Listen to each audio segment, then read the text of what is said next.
He's always been the same. He's always just been a nice geezer who would do anything for you. He would ask how you are, how your family, can I help, can I do anything? That's always been the same.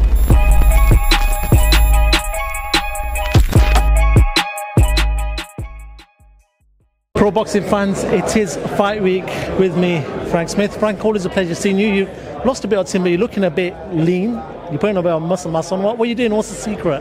Eating less, running more, lifting weights. No rocket science, but trying not to be such a fatty anymore, mate. Looking good. Let's talk about this fight though. Anthony Joshua, Daniel Dubois, two big men in the ring. Talk to me about this one. AJ has done it before. He's done the whole Wembley 80-odd thousand, whatever else. For Daniel Dubois, what do you feel like he's going to be going through leading up to this fight in such a big event? Yeah, look, Daniel's never been in a moment like this. This is second nature to AJ. When you think back to 2017 against Vladimir Klitschko, 90,000 people, and then from there went on just headlining stadiums, 80,000 in Cardiff, 85,000 in Wembley again, 80,000 in Cardiff again, Tottenham Hotspurs against Alexander Usyk, 65,000, Madison Square Gardens, Saudi Arabia. Like, this is what he does week in, week out. He's not fazed by the occasion.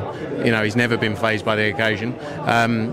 And you know, it's going to be standard night in the office for Anthony Joshua. I think Daniel Dubois will find it. What's that, mate? Wait. That haircut looks. You look mad at it. Prison break. You look like a fat version of Prison break. As much as you've taken the piss out of me there, you look better now than you used to. No, you look better now. Oh, thank you, Frank. I can't really do anything back to that. I'm just saying, like, nah, the hair looks. Yeah, actually, the hair's growing on us now. The hair's growing on us a little bit now. Oh, thanks, mate. Cheers, man. So Daniel Dubois, I think it's going to be a tough ask for him, but he's on a great run. But Anthony Joshua is on another level, in my opinion, and he's going to knock out Daniel Dubois in stunning fashion at Wembley Stadium in front of 96,000 people. There's two narratives are getting played out for this fight. One of them is that Daniel Dubois against Hrgovic was very open, and a lot of people said after the fight, if that was Anthony Joshua at the end of that, he would stop Daniel Dubois. Do you see it that way as well? Say that again, sorry. That when Daniel Dubois fought Hrgovic, he was very open. He took a lot of punches. Yeah, I think it's a different fight. You know, I don't think you've seen the best of Filip Hrgovic over the last few years either. Honestly, you know, I think he hasn't had the best of performance. Not taking anything away from Daniel, but you know, like when you look at that Jarrell Miller fight, coming off such a layoff and then coming in, he struggled against Jarrell Miller in that fight. I think Anthony Joshua is a different beast, a different animal. But it's a great fight. These heavyweight fights, they can go either way. That's what's exciting about it. But I believe AJ does the business. The other narrative is Dubois does carry the power to stop anyone. Do you feel like? I think they all carry the power to stop. You know, heavyweight boxers, 16, 17, 18 stone, they carry the power to stop each other. That's the joy of heavyweight boxing. That's why people love watching it, because of the intrigue.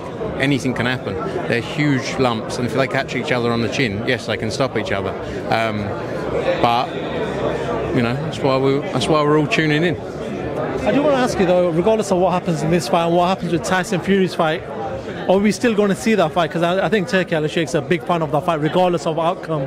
Do you believe that fight will still happen regardless of outcomes? Yeah, look, I think we'll see the biggest fights. You know, even there was talk about Joshua Wilder again. You know, like Wilder coming off of losses. I don't think that's too realistic right now, but people want to see great fights between great names and great fighters, and you know, I think we'll see all of these big fights. The focus is 100% to go in there and get the win. You know, we do so much talking about what's next, but it's just what's next is Saturday night, and then beyond that we go from there. There's too much talking in the heavyweight division mainly, but I think we're in the best place ever to see the best and biggest fights. Do you see a change in Daniel Dubois though? Because from what I've seen, he seems to be a lot more confident. Obviously, he had a lot more fights now, and with a lot more experienced fighters. He's saying that, look, he's going to make a fool out of AJ in that ring on Saturday night. But do you see a change in Daniel Dubois from what you saw in the past? I think some of the personality element of it is a bit forced. Some of the stuff he says. But look, he's getting older. I mean, how old is he now? 27, I think, yeah. Like, it's just like anyone who matures, gets older. Like you would, I would, in any walk of life. You change, don't you? You develop and grow as a person, and then so I'm not surprised. I just think it's a step too soon for Daniel Dubois, and I think Anthony Joshua is just in the form of his life and gonna end it nice and early. final one. Obviously, Carl Froch has obviously got his own channel and talked about this fight. He said, look, if AJ loses this, this is the end of AJ. Do you believe that if AJ does lose this, I know you're saying he's going to win or whatever else, but if that outcome does happen, do you feel like this is the end of AJ? Not really, because how many times have people said that? You know, following Andy Ruiz, following Alexander Usyk 1, following Alexander Usyk 2. You know, like, this is a fickle sport. It will be the end for AJ when he chooses for it to be the end. Win, lose, draw, whatever the situation is. So I think he's fully focused on Saturday night. I don't really think there's anything worth talking about. Is it the end if a loss? Because, you know, people have written him, again, I go back to the point, people have written him off before, and look where he's come back to. You know, so yeah, that's boxing. That's what makes it exciting, that's what makes it fun, and everyone's got an opinion, and rightly so.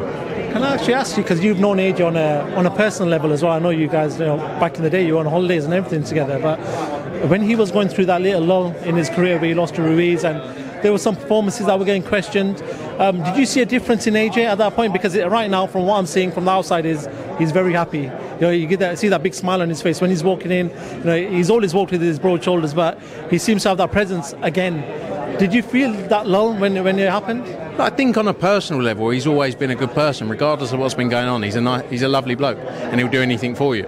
You know, and that's what I love about Anthony Joshua. You know, we've had that relationship since day one. You know, we worked together, and it's been a great journey to be a part of. You know, a tiny part of. But he's always been the same. He's always just been a nice geezer who would do anything for you. Who would ask how you are, how your family, can I help, can I do anything? That's always been the same, regardless of what he's been going through. And I think, you know, sometimes you don't realise the pressure that people are under in terms of, you know, with his position from an early stage as well, and everything, it was always on him. And, you know, I think he's in a great place. I think, yes, he's had hard times, but everyone goes through hard times, but I think he's in the best place he's ever been, and I think that's what you're seeing right now. Frank Smith, always a pleasure. I've taken up a bit more time than I said I would. See you rest of the fight week. Yep. And yeah, keep doing what you're doing, man. Thank you very much. Thank you.